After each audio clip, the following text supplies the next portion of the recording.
அழகே அழகு சீரியலாக இனி அடுத்ததாக என்ன நடக்க போகுது அப்படின்னு சொல்லிட்டு ப்ரெடிக்ஷனாக பார்க்கலாம் வாங்க. நம்ம அழகு மலருக்கு இப்போ பிறந்தநாள் செலிப்ரேஷனுக்கு நம்ம பாக்யராஜ் நிறைய சர்ப்ரைஸ் வச்சுருக்காரு அப்படின்னு சொல்கிறாரு. இந்த மாதிரி இடத்துல நம்ம அழகு மலரும் வேணாங்க, எனக்கு நீங்கள் இப்படி விஷ் பண்ணது எனக்கு போதும் அப்படின்னு சொல்லி அழகு மலர் சொல்கிறாங்க. இல்லை அழகு மலர், உனக்கு இன்னும் நிறையா சர்ப்ரைஸ் உனக்கு காத்துக்கிட்டு இருக்கு அப்படின்னு சொல்லி பாக்யராஜ் சொல்ல, நாளைக்கு பாரு நீ நினச்சி ஆசைப்பட்டதெல்லாம் நான் நடத்தி வைக்கிறேன் அப்படின்னு சொல்லிட்டு நம்ம பாக்யராஜ் சொல்கிறாங்க. இருந்தாலும் அழகு மலர் கொஞ்சம் தூக்க கலக்கத்திலே தூங்கிடுறாங்க. காலையில் எழுந்ததுமே நல்லா குளித்து தலைமொழிகி வெளியே வராங்க. அப்போ தான் பாக்யராஜோட அம்மா, என்ன மலரே காலையில் எழுந்ததுமே குளிச்சுட்ட என்ன அப்படின்னு கேட்க, அப்போ தான் நம்ம மதி ஓடி வந்து கட்டிப்பிடிச்சு ஹாப்பி பர்த்டே அப்படின்னு சொல்லிட்டு விஷ் பண்ணுறாங்க. இந்த மாதிரி அழகுமதி விஷ் பண்ணுறதை பார்த்ததுமே பாக்யராஜோட அம்மா, இன்றைக்கி உனக்கு பிறந்த நாளா அப்படின்னு சொல்லி கேட்குறாங்க. அதுக்கு அழகு மலரும் ஆமான்னு சொல்லி சைலண்ட்டாக பேசுகிறாங்க.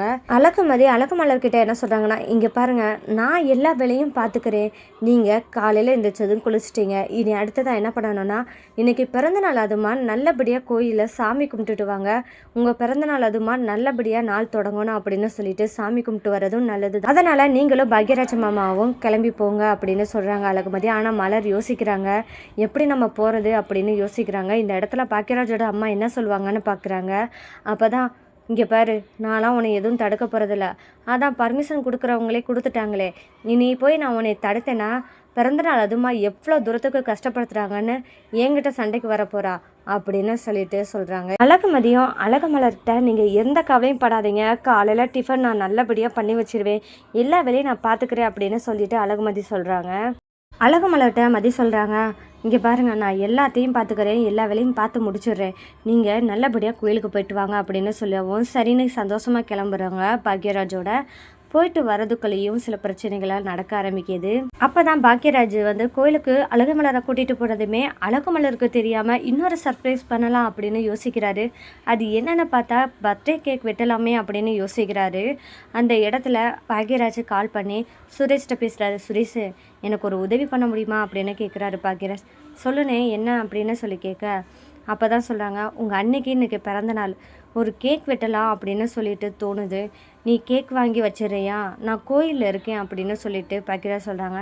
சரிண்ணே, கண்டிப்பாக வாங்கி வச்சுறேன், நீங்கள் எப்போ வருவீங்க அப்படின்னு கேட்க, இதோ இப்போ கிளம்பிடுவோம் சுரேஷ் அப்படின்னு சொல்கிறாங்க பாக்யராஜ். சரிண்ணே, நான் வாங்கி வைக்கிறேன் அப்படின்னு சொல்லிட்டு சுரேஷ் சொல்கிறாங்க. சுரேஷ் என்ன பண்ணுறாருன்னா, பர்த்டே கேக்கெல்லாம் வாங்கினது மட்டும் இல்லாமல் அங்கே வீட்டையே அலங்காரப்படுத்துகிறாரு. இதுக்கு உதவியாக நம்ம அழகுமதியும் இருக்காங்க. அப்போ தான் ஒரு நிகழ்வு நடக்குது. என்னென்னு பார்த்தா வெளியே வாக்கிங் போயிட்டு வந்தார் ராகவன், வீட்டுக்குள்ளே என்ட்ரி கொடுக்குறாரு. அப்போ தான் இந்த டெக்கரேஷனாக பார்த்து, என்ன அது வீட்டில் என்ன நடக்குது அப்படின்னு சொல்லிட்டு ராகவன் கேட்க, அப்போ சுரேஷ், அதெல்லாம் ஒன்றும் இல்லைப்பா, இந்த மாதிரி அன்னைக்கு பிறந்தநாள் சொல்லவும் பர்த்டே செலிப்ரேஷன் பண்ணலாம் அப்படின்னு சொல்லி தான் ரெடி பண்ணுறேன் அப்படின்னு சொல்லிட்டு சுரேஷ் சொல்ல, என்னது பர்த்டே செலிப்ரேஷனுக்கு அலங்காரப்படுத்துறீங்களா, என்ன நினச்சிட்டு இருக்கீங்க, யாரை கேட்டு இதெல்லாம் பண்ணிகிட்டு இருக்கீங்க அப்படின்னு சொல்லிட்டு ராகவன் கொஞ்சம் கோவப்படுறாரு. இந்த இடத்துல தான் தன்னோட மனைவியை கூப்பிட்றாரு. கூப்பிடும்போது என்ன சத்தம் கேட்குது அப்படின்னு சொல்லிட்டு பாக்யராஜோட அம்மாவும் வெளியே வராங்க. என்னங்க, என்ன வந்ததுமே சத்தம் போட்டுட்டு இருக்கீங்க, என்னாச்சு அப்படின்னு சொல்லி கேட்குறாங்க. இங்கே பாரு, உன் மகன் பண்ணி வச்சிருக்க வேலையை பாரு, பிறந்த நாளுக்கு கேக் வெட்டுறாங்களாம், எப்படி டெக்கரேஷன் பண்ணி வச்சுருக்காங்கன்னு பாரு, சின்ன குழந்தைகளுக்கு தான் கேக் வெட்டுவோம் அப்படின்னு சொல்லி பார்த்துருந்தா, இங்கே பாரு, எருமா மாடு கழுத வயசாகுது, அவங்களுக்கெல்லாம் இப்போ பிறந்தநாள் செலிப்ரேஷன் பண்ணுறதுக்கு எப்படியெல்லாம் வேலை பார்க்குறாங்கன்னு பாரு அப்படின்னு சொல்லிட்டு கேட்குறாங்க ராகவன். நம்மக்கிட்ட ஒரு வார்த்தை கூட கேட்கல, இதை பண்ணலாமா வேணாமான்னு, பெரியவங்க நம்ம எதுக்கு இருக்கோம் அப்படின்னு சொல்லிட்டு ராகவன் தாம் தூம்னு குதிக்கிறாரு. இந்த இடத்துல தான் நம்ம அழகுமதி பேச வராங்க.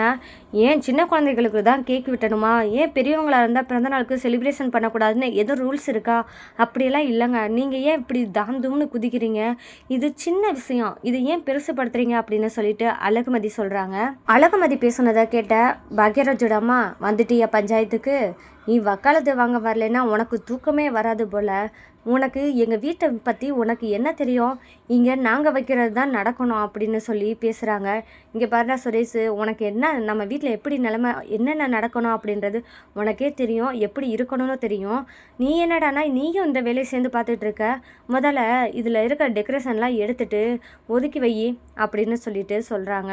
இந்த இடத்துல தான் சுரேஷ் அம்மா பேச்சை தட்ட முடியாமல் சரிம்மா அப்படின்னு சொல்லிட்டு அதுக்கான வேலையை பார்க்க போகிறாரு. அந்த இடத்துல தான் நம்ம அழகுமதி, நிறுத்துங்க, இந்த வேலையெல்லாம் நீங்கள் பார்க்கணும் அவசியம் இல்லை, அழகுமலர் அக்கா வரட்டும், வந்ததுக்கப்புறம் முடிவு பண்ணிக்கலாம். பாக்யராஜ் மாமாவும் வரட்டும். அவர் என்ன சொல்கிறாரோ அதுக்கப்புறம் பார்த்துக்கலாம் அப்படின்னு சொல்ல, அப்போ தான் ஓஹோ! நாங்கள் பேசுகிறத விட அழகு மலரும் பாக்யராஜும் வந்தால் தான் நீங்கள் முடிவெடுப்பீங்களோ அப்படின்னு சொல்லி கேட்குறாங்க. இந்த மாதிரி தருணத்தில் தான் நம்ம பாக்யராஜும் அழகு மலரும் கோயிலுக்கு போயிட்டு சந்தோஷமாக சாமி கும்பிட்டுட்டு திருப்தியாக வீட்டுக்கு வராங்க. அப்போ தான் இவ்வளோ பிரச்சனை நடந்துகிட்டு இருக்கதா நம்ம பாக்யராஜ் கவனிக்கிறாரு. அப்போ தான் தன்னோட அம்மாட்ட, அம்மா அழகு மலருக்கு கேக் வெட்டணும்னு சொல்லி நான் தாம்மா சொன்னேன், அதனால தான் இவ்வளோ ஏற்பாடும் சுரேஷ் பண்ணியிருக்கான் அப்படின்னு சொல்லி பாக்யராஜ் சொல்ல, அப்போ ஏண்டா நாங்கள் பெரியவங்கன்னு எதுக்குடா இருக்கோம், நீ என்னடா வேலை பார்த்துட்ருக்க, எங்ககிட்ட ஒரு வார்த்தை சொல்லணும் வைக்கணும் அப்படின்ற நினைப்பே கிடையாது, பெரியவங்க நாங்கள் எதுக்கு இருக்கோம், கொஞ்சம் கூட மரியாதையே இல்லை இந்த வீட்டில் அப்படின்னு சொல்லி பேசுகிறாங்க பாக்யராஜோட அம்மா. அப்போ பாக்யராஜ், இல்லைம்மா அப்படியெல்லாம் இல்லை, மலருக்கு நான் பர்த்டே சர்ப்ரைஸ் பண்ணணும்னு சொல்லி தான் இன்றைக்கி அவள் பிறந்த நாள், இத்தனை வருஷமாக அவள் கேக் வெட்டி கூட கொண்டாடினது இல்லைம்மா, அதனால தான் கேக் வெட்டி கொண்டாடலாம் அப்படின்னு சொல்லி முடிவு பண்ணேன்.